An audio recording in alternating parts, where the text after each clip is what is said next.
दोस्तों, एक बार फिर से आपका स्वागत है हमारी वीडियो में।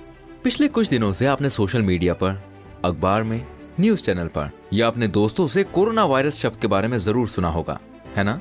और शायद आपको ये भी पता होगा कि इसका संबंध चीन से है। पर क्या आप जानते हैं इसकी शुरुआत कहां से हुई? ये पहली बार कहां खोजा गया? क्या ये पहले भी खोजा जा चुका है? ये कितना खतरनाक है? ये कहां कहां फैल चुका है? और क्या भारतीयों को इस वायरस के बारे में चिंतित होना चाहिए? तो भाई, अपने इन सभी सवालों के जवाब पाने के लिए हमारे इस वीडियो को एंड तक देखिए। सबसे पहला सवाल यह है कि आखिर ये कोरोना वायरस है क्या? तो चलिए मैं आपको बताता हूँ। दोस्तों, कोरोना वायरस एक वायरसों का परिवार है जो इंसानों या जानवरों को बीमार करता है। ये वायरस आपके शरीर के सेल्स को इन्फेक्ट करता है और फिर वो आपके ही सेल्स को वायरस बनाने के लिए इस्तेमाल करता है। कोरोना वायरस का नाम इसके आकार पर रखा गया है। इसके चारों ओर नुकीली फुलावट है जिसकी वजह से ये क्राउन यानी मुकुट जैसा दिखता है। दोस्तों, मुकुट को लैटिन भाषा में कोरोना बोलते हैं, इसलिए इसका नाम कोरोना वायरस रखा गया है। अगर आपको ये लगता है कि कोरोना वायरस अभी कुछ दिन पहले ही खोजा गया है तो आप बिल्कुल गलत हैं। मैं आपको बता दूं, सबसे पहले कोरोना वायरस 1960 के दशक में खोजा गया था और जो अभी कुछ दिन पहले खोजा गया है वो सबसे नए प्रकार का कोरोना वायरस है। सबसे ज्यादा घातक कोरोना वायरस सार्स और मर्स हैं। इन दोनों कोरोना वायरस ने कुल 1500 से अधिक लोगों की जान ली थी। रोचक बात यह है कि सार्स वायरस भी चीन में ही पाया गया था। अगला सवाल यह है कि कोरोना वायरस कहां से फैलना शुरू हुआ? तो भाई, ऐसा कहा जाता है कि नया कोरोना वायरस मध्य चीनी शहर वुहान के एक इलीगल एनिमल मार्केट से फैलना शुरू हुआ। इस बाजार में खाने के लिए जिंदा जानवर, दुर्लभ जानवर और अन्य अवैध जानवरों की बिक्री होती है। इसे NCOV कहा जाता है। N यानी नोवेल मतलब नया, को यानी कोरोना और V यानी वायरस। इसे वुहान वायरस भी कहा जा रहा है। सबसे पहले इस वायरस के केस को 8 दिसंबर के दिन रिपोर्ट किया गया था। चीनी सरकार और प्रशासन ने इस केस को दबा दिया था और न्यूज चैनल को भी इसे रिपोर्ट करने से बैन कर दिया था। पर ज्यादा दिन तक वो इसे छिपा नहीं सके। कुछ अंतर्राष्ट्रीय अखबारों ने यह रिपोर्ट की थी कि यह virus Wuhan national biosafety laboratory की लापरवाही की वजह से बना होगा या फिर चीन इसका बतौर बायोलॉजिकल वेपन इस्तेमाल करना चाहता था। पर एक बायोलॉजिकल वेपन एक्सपर्ट ने इस थ्योरी को पूरी तरह से गलत बताया और बताया कि इस वायरस में इंजीनियर्ड वायरस के कोई लक्षण नहीं है और ये कुदरती बना है। खैर, ये तो एक बहस का मुद्दा है। अगला सवाल यह है कि कोरोना वायरस कैसे फैल रहा है? तो दोस्तों, मैं आपको बता दूं, कहा जा रहा है कि ये वायरस इन्फेक्टेड व्यक्ति के छींकने या खांसने से, इन्फेक्टेड व्यक्ति को छूने से या उसके पास जाने से फैलता है। मान लीजिए, अगर कोई इन्फेक्टेड व्यक्ति कहीं छींकता है और आप उस जगह को छूते हैं और फिर अपनी आंख या नाक को मसलते हैं, तब भी वो आपको इन्फेक्टेड कर सकता है। बिल्कुल सही सुन रहे हैं आप। पर अब तक ये पुख्ता नहीं हुआ है कि ये वायरस एग्जैक्टली किन किन तरीकों से फैल सकता है, जो कि ज्यादा खतरनाक है। क्योंकि अगर हमें पक्का पता होगा कि भाई ये कैसे फैलता है तो हम इस कोरोना वायरस से बचने के लिए अलग अलग तरीके अपना पाते हैं। सूत्रों से ये बात पता चली है कि जो वायरस है ना, ये सबसे ज्यादा 50 से 65 वर्ष की उम्र वाले मर्दों को इन्फेक्ट कर रहा है। हमें ये भी बात पता चली है कि कोरोना वायरस ज्यादा उन लोगों को इन्फेक्ट कर रहा है जो पहले से ही बीमार थे। अब देखिए, सवाल ये है कि कोरोना वायरस का इलाज क्या है, and this is the main important thing.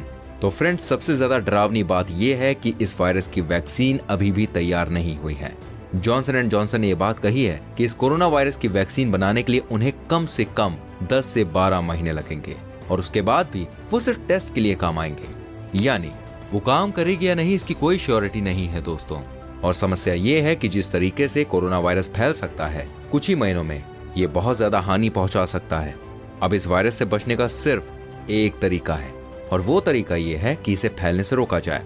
चीन प्रशासन ने वुहान समेत 16 शहरों को बंद कर दिया है। यानी इन शहरों में आसानी से न कोई जा सकता है और न ही इस शहर से आसानी से कोई बाहर आ सकता है। ये लॉकडाउन मानव इतिहास का सबसे बड़ा लॉकडाउन है जो कि 5 करोड़ लोगों की जिंदगियों पर प्रभाव कर रहा है। दोस्तों, इस वीडियो क्लिप में आप देख सकते हैं कैसे मेडिकल स्टाफ के रिश्तेदार उन्हें अलविदा कह रहे हैं, क्योंकि मेडिकल स्टाफ का वुहान शहर जाना किसी सुसाइड मिशन से कम नहीं है। वाकई सलाम है इनकी निष्ठा और साहस को। चलिए अब कुछ फैक्ट्स और फिगर्स की बात करते हैं जो बहुत ही ज्यादा गंभीर है। कोरोना वायरस के इन्फेक्ट होने के बाद इसका पूरा असर 5 से 14 दिनों में दिखा जा सकता है। वुहान शहर में 1 करोड़ लोग रहते हैं और लगभग 50 लाख लोग इस महीने वुहान से रवाना हो चुके हैं। यानी अगर उन 50 लाख लोगों में से कुछ लोग इस वायरस की चपेट में आ चुके हैं तो दूसरों के लिए भी यह बहुत बड़ा खतरा है। अगर सही समय पर इस वायरस का निवारण और इलाज नहीं ढूंढा गया तो ये अब तक का सबसे खतरनाक कोरोना वायरस साबित हो सकता है। मैं आपको बताना चाहूंगा, अभी तक चीन ने इस वायरस से 220 लोगों की मौत होने का दावा किया है और तकरीबन 10,200 लोग इस वायरस की वजह से इन्फेक्टेड हैं और जिस गति से वायरस फैल रहा है, यकीन मानिए 6 फरवरी तक ये 50,000 लोगों को इन्फेक्ट कर चुका होगा। चीन के अलावा दुनिया भर में 74 कोरोना वायरस संबंधित केस रिपोर्ट हुए हैं। इस वायरस के पीड़ित अब सिर्फ चीन में नहीं बल्कि Bharat, Cambodia, Canada, UAE, Germany, Japan, Malaysia, Sri Lanka, Singapore, south Korea, Thailand और अमेरिका में भी पाए जाने लगे हैं, लगभग पूरी दुनिया में। दोस्तों, चीन में भारत के बहुत लोग रहते हैं। इनमें अधिकतर स्टूडेंट्स, व्यापारी और मल्टीनेशनल कंपनीज के कर्मचारी हैं। रोजाना हजारों लोग चीन से भारत और भारत से चीन की यात्रा करते हैं। भारत सरकार चीन से भारतीय नागरिकों को एयरलिफ्ट करने की तैयारी कर रही है। भारतीय अधिकारियों ने चीन के लिए गैर आवश्यक यात्रा के खिलाफ एक एडवाइजरी जारी की है। फरवरी के महीने में इंडिगो एयरलाइंस ने इंडिया चीन की उड़ानों को रद्द कर दिया है। सरकार ने ये बात कही है कि चीन से भारत आए हुए यात्रियों को NCOV यानी कि वुहान कोरोना वायरस के लिए टेस्ट किया जाएगा। नया कोरोना वायरस चीन की अर्थव्यवस्था को काफी अफेक्ट कर सकता है दोस्तों, क्योंकि वुहान 1 करोड़ लोगों का शहर है। वुहान चीन की GDP में 12 लाख करोड़ रुपए जोड़ता है। हर साल तकरीबन 30 लाख टूरिस्ट वुहान शहर आते हैं और 300 से अधिक बड़ी कंपनियां वुहान में स्थित हैं। वुहान चीन का 9वां सबसे बेहतरीन शहर है।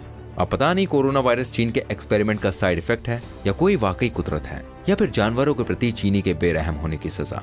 ये काफी अलार्मिंग है, क्योंकि चीन दुनिया का सबसे अधिक जनसंख्या वाला देश है। इसके बावजूद वहाँ लोकतंत्र नहीं है। चीन में बड़ी आसानी से बड़ी बड़ी खबरें दबाई जाती हैं। चीनी सरकार दूसरे देशों से मदद नहीं मांगती और ना दूसरे देशों को दखल देने की अनुमति देती है। ऐसे में अकेले चीन को इससे लड़ना मुश्किल होगा और ये सिर्फ चीन को ही नहीं दूसरे देशों को भी नुकसान पहुंचा सकता है, जो कि वाकई सोचने वाली बात है। दोस्तों, एक्सपर्ट्स ने कोरोना वायरस के प्रसार को रोकने के लिए ये रिकमेंडेशंस दिए हैं।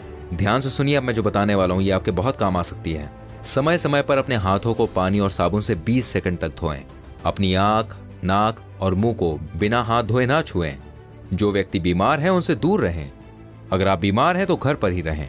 अगर आपको छींक या खांसी आ रही है तो टिश्यू पेपर का इस्तेमाल करें और फिर उस टिश्यू पेपर को कूड़े में फेंक दें। जिन वस्तुओं को आपके साथ और लोग भी इस्तेमाल करते हैं उसे बहुत साफ रखें। चीन से आने या जाने वाले यात्री को जिंदा, कम पका हुआ या मरा हुआ जानवर नहीं खाना चाहिए इस टाइम। और जब तक आपके लिए बहुत ज्यादा इंपॉर्टेंट ना हो, प्लीज आप चीन ना जाएं। दोस्तों, अब तक के फिगर्स और फैक्ट्स थे और जैसे ही कोई आगे अपडेट हमें मिलेगी हम जरूर आपको बताएंगे। तब तक के लिए और जानकारी के लिए आप हमें फॉलो कर सकते हैं और प्लीज कोशिश कीजिए कि जो जानकारी मैंने आपको दी ये मैक्सिमम लोगों तक पहुंच सके। हमारी इस वीडियो को शेयर कीजिए जिससे लोग जागरूक हों। साथ में कमेंट में बताइए कि आपको ये जानकारी कैसी लगी। मिलेंगे आपसे अगली वीडियो में। Till then, bye bye, take care.